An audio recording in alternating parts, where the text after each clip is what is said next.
Subscribe कीजिए दोस्तों हमारे चैनल को। नोटिफिकेशन पाने के लिए बेल आइकन को प्रेस कीजिए। गुड मॉर्निंग बच्चों। आज हम क्लास 9th में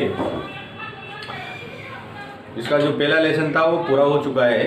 आज हम इसमें भारत का लेसन नंबर 2 भारत का भौतिक स्वरूप उसके बारे में अध्ययन कर रहे थे। तो भारत का जो भौतिक स्वरूप है वो कैसा है कैसा नहीं है उसके बारे में हम अध्ययन कर रहे थे। तो भारत के जो भौतिक स्वरूप है, दो तरह से स्वरूप है भारत के। कितने तरफ से? दो स्वरूप है। तो एक तो है भौतिक स्वरूप, दो स्वरूप है। एक तो है भौतिक स्वरूप, ये मैंने पहले की वीडियो में बताया आपको, भौतिक स्वरूप। और एक है सांस्कृतिक स्वरूप।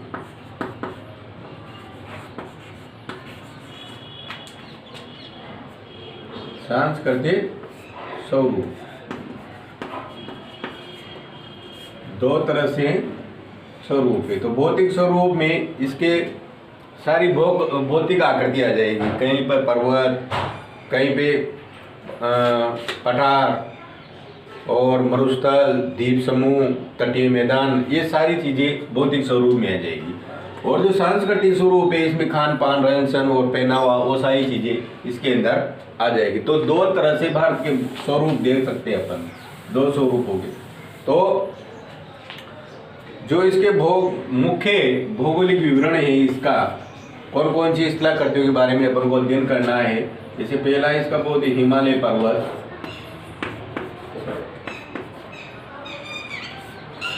हिमालय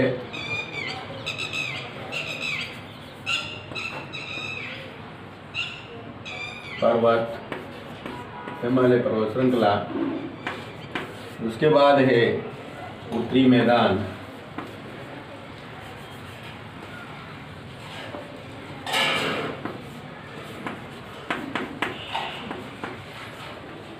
उत्तरी का मैदान।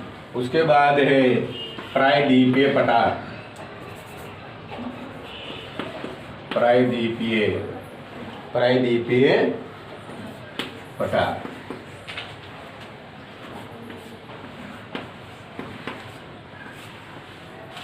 उसके बाद है भारतीय मरुस्थल,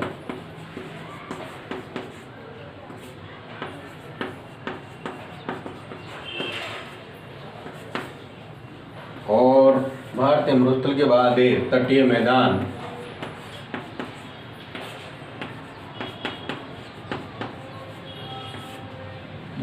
तटीय मैदान के बाद है द्वीप समूह।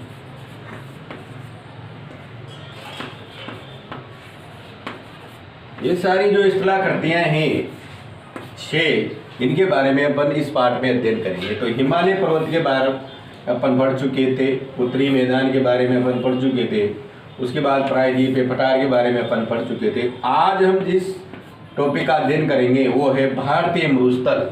भारतीय मरुस्थल कैसा है उसके बारे में आज हम अध्ययन करेंगे। तो भारतीय मरुस्थल के बारे में देखिए कि अरावली के पहाड़ियों के पश्चिम में, अरावली का जो पहाड़ी है के पश्चिम के किनारे पर थार का मरुस्थल स्थित है। अरावली पर्वत की जो पहाड़ियाँ हैं उसके किनारे पर थार का मरुस्थल स्थित है।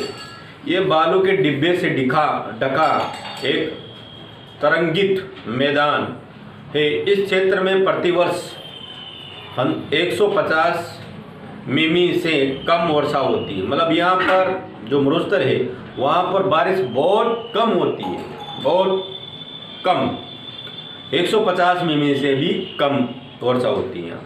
इस शुष्क जलवायु वाले क्षेत्र में यहाँ की जलवायु कैसी है? शुष्क जलवायु है। कौन सी जलवायु यहाँ की? शुष्क जलवायु है। वनस्पति बहुत कम होती है। जहाँ पर वर्षा कम होगी वहाँ पर वनस्पति आपको पता है बहुत कम मिलेंगी तो छोटी छोटी झाड़ियाँ, वो झाड़ियों के रूप में मिलेगी केवल, जो बहुत कम वनस्पति वहाँ पाई जाती है। वर्षा ऋतु में कुछ सरिताएं दिखती है, वर्षा ऋतु में कुछ हरी हरी सी दिख जाती है, कुछ छोटी छोटी, और उसके बाद वे बालू में विलीन हो जाती है। पर्याप्त जल नहीं मिलने से वे समुद्र तक नहीं पहुंच पाती हैं। केवल लूनी ही इस क्षेत्र की सबसे बड़ी नदी है। कौन सी? लूनी। लूनी नदी, क्या नाम है? लूनी। लूनी नदी इस क्षेत्र की सबसे बड़ी नदी है, लूनी। बरकान अर्ध चंद्राकार बालू का टीला विस्तार बहुत अधिक क्षेत्र में फैला हुआ है, लेकिन लंबवत टीले भारत पाकिस्तान की सीमा के सम्मुख प्रचुर मात्रा में पाए जाते हैं। यदि आप जैसलमेर गए हो तो बरखान के समूह देख सकते हैं। अगर अपन जैसलमेर वाले इलाके में जाएं तो वहाँ बरकान जो है वो बालू का टीला, उसे आप देख सकते हैं। ये भारतीय मरुस्थल था। कौन सा? भारतीय मरुस्थल। तो आपको दोबारा और सुन लीजिए कि ये अरावली की पश्चिम में जो किनारे पर, अरावली की पहाड़ियों के पश्चिम में उसके किनारे पर एक बहुत बड़ा थार का मरुस्थल है और बालू के डिब्बों से ढका हुआ एक बहुत बड़ा मैदान है। यहाँ 150 मिमी में से भी बहुत कम वर्षा होती है और यहाँ की जो सबसे लंबी नदी है, सबसे जो बड़ी नदी है वो है लूनी नदी। कौन सी नदी है? लूनी नदी। और यहाँ पर बहुत बड़ा बालू का टीला है जिसे बरकान कहते हैं। क्या कहते हैं उसे? बरकान। बहुत बड़ा लंबा बालू का टीला है जिसे हम बरकान कहते हैं और जो भारत पाकिस्तान के समीप प्रचुर मात्रा में आप इसको देख सकते हैं। तो ये था भारतीय मरुस्थल। अगले टॉपिक पे जिस पे अपन बात करेंगे वो है तटीय मैदान। तटीय मैदान जो समुद्र के किनारे पर जो मैदान, ये जो किनारे पे जो मैदान है उनके बारे में हम तटीय समुद्र के किनारे जो है उनके बारे में अपन अध्ययन करेंगे। तो प्राय द्वीपीय पठार के किनारों पर संकीर्ण तटीय पट्टियां का विस्तार है। यह पश्चिम में अरब सागर से लेकर पूर्व में बंगाल की खाड़ी तक विस्तृत फैला है। अरब सागर से लेकर पश्चिम में और पूर्व में बंगाल की खाड़ी, बंगाल की खाड़ी, ये इन दोनों, ये तटीय मैदान है पूरे। ये इधर ये जो वाला इलाका है तटीय मैदान वाला इलाका। पश्चिम तट पश्चिमी घाट अरब सागर के बीच एक स्थित संकीर्ण मैदान है। इस मैदान के 3 भाग है। तट के उत्तरी भाग को कोंकण क्या कहते हैं? तट के उत्तरी भाग को कोंकण, 3 भागों में बांटा है इन तटीय मैदानों को। जो है उत्तरी का जो मैदान है उसे हम कोंकण तट कहेंगे। क्या कहेंगे? जो ये बॉम्बे और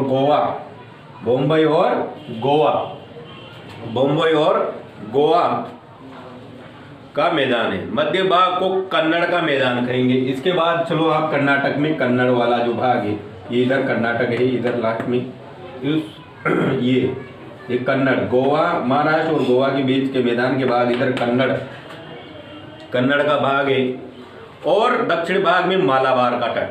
कौन सा? मालाबार का। तो 3 तटीय मैदानों को 3 भागों में बांटा गया है। तटीय मैदानों को कितने भागों में बांटा गया है? 3 भाग में। जो इसका उत्तरी भाग है यहाँ का, गोवा और मुंबई का बीच का जो भाग है उसे क्या कहेंगे हम? कोंकण तट। क्या कहेंगे?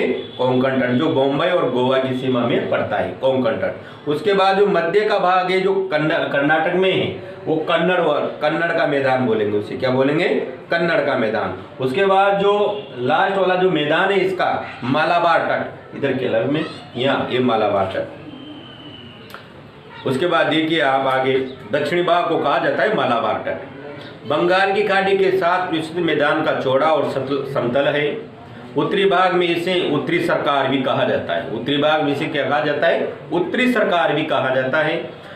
जबकि दक्षिणी भाग को कोरामंडल तट के नाम से भी जाना जाता है। जबकि दक्षिणी भाग को क्या कहा जाता है? कोरामंडल तट भी कहा जाता है। बड़ी नदियां जैसे महानदी, गोदावरी, कृष्णा, कावेरी इसी तट का विशाल डेल्टा का निर्माण करती है। कौन कौन सी नदियां हैं? महानदी, गोदावरी, कृष्णा और कावेरी नदी, जो एक विशाल डेल्टा का निर्माण करती विशाल मैदानों का निर्माण करती है। चिल्का झील, कौन सी झील है यहाँ? चिल्का। चिल्का झील पूर्वी तट पर स्थित एक महत्वपूर्ण भू लक्षण है। यहाँ पर एक झील है जिसका नाम है चिल्का झील, जो बहुत ज़्यादा इस पे फैली हुई है, बहुत ज़्यादा क्षेत्र में। तो ये थे तटीय मैदान। क्या थे ये? तटीय मैदान, जो 3 भागों में बांटे, कोंकण, मालाबार तट, कन्नड़ तट, ये ऐसे नामों से इनको पुकारा जाता है। उसके बाद आता है आपका द्वीप समूह। कौन सा आएगा अब आपका लास्ट वाला टॉपिक? द्वीप समूह। कौन सा है? द्वीप समूह के बारे में देखिए आप। भारत का मुख्य स्थल भाग अत्यधिक विशाल है। जो भारत का मुख्य स्थल भाग है जो, वो अत्यधिक विशाल है। इसके अतिरिक्त भारत के 2 द्वीप समूह भी स्थित है। इसके अतिरिक्त भारत में 2 द्वीप समूह भी स्थित है। आगे देखिए आप, ये बहुत केरल के मालाबार तट के पास स्थित लक्षद्वीप की स्थिति आपको मिल सकती है। केरल के जो मालाबार जो तट है उसके पास की जो स्थिति है, लक्षद्वीप वहाँ उसके आसपास फैला हुआ है। द्वीपों के ये समूह प्रवाल द्वीपों से बना हुआ है। पहले इनको लकाद्वीप, मिनिकॉय तथा एमिना द्वीप के नाम से जाना जाता था। 3 नामों से पुकारा जाता था। कौन कौन से नाम है वो? एक तो है लकाद्वीप, एक है मिनिकॉय और तीसरा है एमिन द्वीप के नाम से इनको पुकारा जाता था। सन 1973 में, कौन से सन में? सन 1973 में इनका नाम लक्षद्वीप रखा गया। क्या रखा गया? इन तीनों को मिलाकर फिर इनका नाम रख दिया गया लक्षद्वीप, सन 1973 में। सन ध्यान रखना आप, सन 1973 में। सन 1973 में इन तीनों को मिलाकर कौन सा नाम रख दिया गया? लक्षद्वीप रख दिया गया। क्या रख दिया गया? लक्षद्वीप रख दिया। ये कौन कौन से? लकाद्वीप, मिनिकॉय और एमिनो द्वीप के नाम से, एमिनो द्वीप, इन तीनों को मिलाकर रोक दी गया।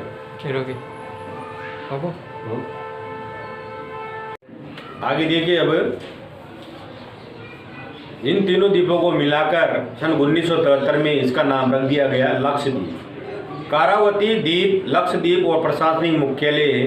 कारावती द्वीप लक्षद्वीप का प्रशासनिक मुख्यालय है। क्या नाम है उसका? कारावती द्वीप लक्षद्वीप का प्रशासनिक मुख्यालय है। इस द्वीप समूह का पादप और जंतु बहुत प्रकार के पाए जाते हैं। इस द्वीप समूह पे बहुत प्रकार के जंतु और पादप पाए जाते हैं। पिटली द्वीप, जहाँ मनुष्य का निवास नहीं है। एक द्वीप ऐसा भी है इसमें, पिटली द्वीप, जिस पर मनुष्य का निवास नहीं है। वहाँ एक पक्षी अभयारण्य है। क्या है? वहाँ एक पक्षी अभयारण्य है पिटली द्वीप पर। अब बंगाल की खाड़ी से उत्तर से दक्षिण की तरफ फैले द्वीपों की श्रृंखला को ध्यान से देखिए। ये अंडमान और निकोबार द्वीप समूह है। कौन से? ये अंडमान निकोबार द्वीप समूह है। ये द्वीप समूह आकार में बड़ी संख्या में बहुत क्षेत्र में फैले हुए हैं, बहुत ज़्यादा क्षेत्र में फैले हुए हैं अंडमान निकोबार द्वीप समूह। ये द्वीप समूह मुख्यतः 2 भागों में बांटा गया है। इन द्वीप समूह को भी मुख्यतः 2 भागों में बांटा गया है। उत्तर में अंडमान है और दक्षिण में निकोबार है। उत्तर में तो कौन सा है? अंडमान निकोबार द्वीप, अंडमान द्वीप समूह, और जो दक्षिण में है निकोबार द्वीप समूह है।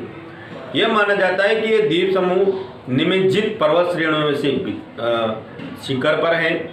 ये द्वीप समूह देश की सुरक्षा के लिए बहुत महत्वपूर्ण है। इन द्वीप समूह में पाए जाने वाले पादप और जंतु अधिक विविधता पाई जाती है। यहाँ पर जो पादप और जो जंतु पाए जाते हैं उनमें बहुत ज़्यादा विभिन्नताएं पाई जाती है, बहुत ज़्यादा अलग अलग डिफरेंट देखने को मिलेंगे आपको। ये द्वीप समूह विस्तृत वर्त के समीप स्थित है। यहाँ की जलवायु विषुवतीय है। यहाँ पर घने जंगलों, आपको घने जंगल देखने को मिलेंगे। विभिन्न भू आकृतियों विभागों का विस्तृत वितरण प्रत्येक विभाग की विशेषताएं स्पष्ट करता है, परंतु ये स्पष्ट है कि विभाग एक दूसरे के पूरक है। जितने भी अपने ये टॉपिक पढ़े, हिमालय पर्वत, उत्तरी मैदान, प्रायद्वीपीय पठार, भारतीय मरुस्थल, तटीय मैदान, द्वीप सबको अलग अलग प्रकार से पढ़ा, सबकी विभिन्नताएं विशेषताएं अपन ने देखी, पर सब एक दूसरे के पूरक हैं और ये देश को प्राकृतिक संसाधनों से समृद्ध बनाते हैं। इनका बहुत बड़ा योगदान है। जो ये कलाकृतियाँ अपन ने पढ़ी है, इनको भारत को आगे ले जाने में, देश को प्राकृतिक संसाधनों में समृद्ध बनाने में इनका बहुत बड़ा योगदान है। उत्तरी पर्वत जल और वनों के प्रमुख स्रोत हैं। उत्तरी मैदान देश के अन्न भंडार हैं।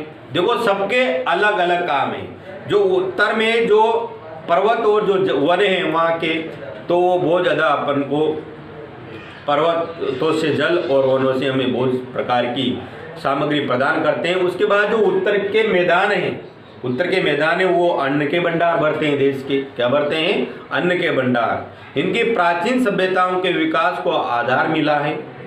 पठारी भाग खनिजों के भंडार हैं। जो पठारी भाग है, पठार के बारे में पढ़ा है अपन ने, प्रायद्वीपीय पठार, इनके बारे में पढ़ा। तो पठार क्या काम आते हैं? पठारों के लिए कहा गया है कि ये खनिजों के भंडार हैं, जिसने देश को औद्योगिकरण में विशेष भूमिका निभाई है। तटीय मैदान जो मत्स्य और पौध संबंधी क्रियाकलापों के लिए उपयुक्त स्थान है। जो तटीय मैदान है वो एक तो मत्स्य पालन के लिए, मछली पालन के लिए, उसके बाद जो बंदरगाहों के जो काम करते हैं, जहाँ जो माल लाया और ले जाया जाता है जिन स्थानों को, उस स्थान को बंदरगाह कहा जाता है। तो जो तटीय भाग है वो व्यापार दृष्टि से बहुत ज़्यादा लाभदायक है।